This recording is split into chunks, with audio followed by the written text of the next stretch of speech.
Pada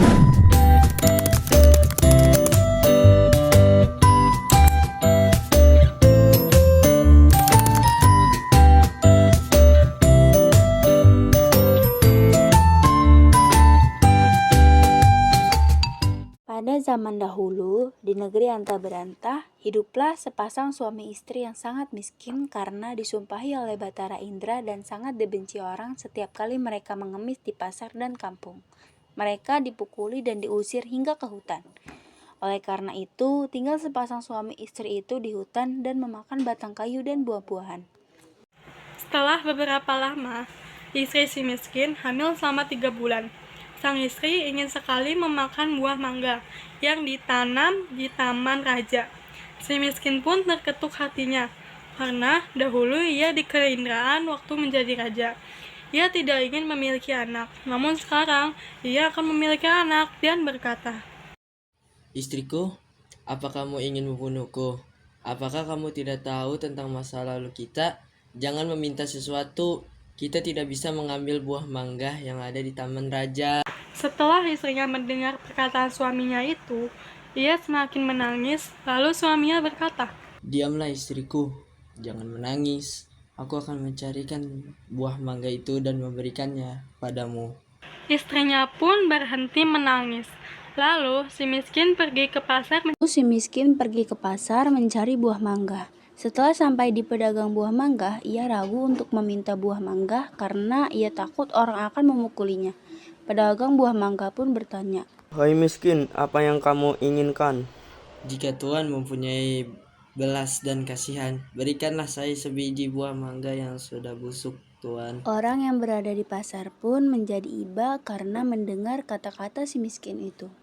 Lalu orang yang berada di pasar tersebut memberikan si miskin buah mangga, makanan, dan bahkan pakaian serta buah-buahan lainnya.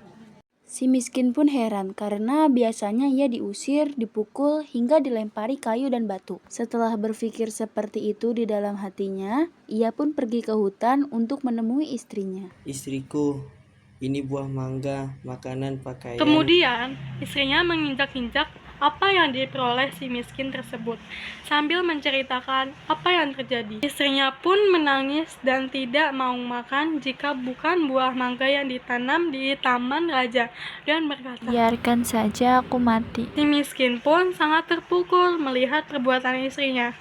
Kemudian ia pergi menghadap Maharaja Indradewa yang saat itu sedang mengadakan pertemuan raja. Lalu ia masuk ke dalam dan Baginda Raja pun berkata, Hai miskin, apa yang kamu inginkan? Si miskin pun menjawab sambil bersujud. Tuanku, ampunilah hamba. Hamba datang ke sini ingin meminta buah mangga yang sudah jatuh ke tanah Apa yang ingin kau lakukan dengan buah mangga itu? untuk dimakan, tuanku. Tolong ambilkan setangkai buah mangga buat si miskin ini. Kemudian diambilkanlah buah mangga tersebut untuk si miskin yang sedang sujud. Setelah itu si miskin pun berjalan pulang ke rumahnya. Setelah dilihat oleh sang istri, akan si miskin datang membawa setangkai buah mangga.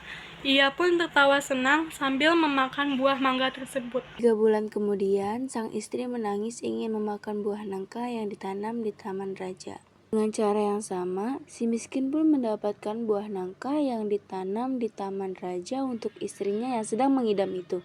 Selama istri si miskin hamil, banyak makanan, pakaian, beras. Pada waktu yang baik dan tepat pada malam hari 14 bulan itu, bulan bersinar terang. Kemudian pada waktu itu juga, istri si miskin melahirkan seorang anak laki-laki yang sangat baik dalam penampilan dan tampan. Anak itu diberi nama Marakarma yang artinya anak di dalam kesulitan.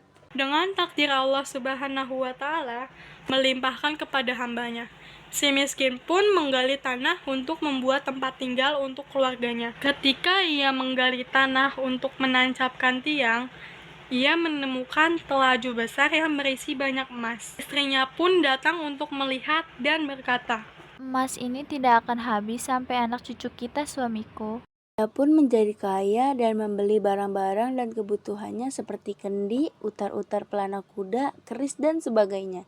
Setelah kembali dari membeli barang-barang, ia mandi dengan jeruk nipis. menimang anaknya dan berseru, Jika engkau sungguh-sungguh anak dewa yang ingin menerangkan wajah ayahanda ini, berikan negeri di hutan ini menjadi negeri yang lengkap dengan kota, parit, dan istana, serta menteri rakyat dan semua raja-raja besar. Terkabullah permintaan itu dengan si miskin menjadi raja, berganti nama menjadi Maharaja Indra Angkasa. Dan istrinya berganti nama menjadi Ratna Dewi dan negeri itu dinamakan Puspasari.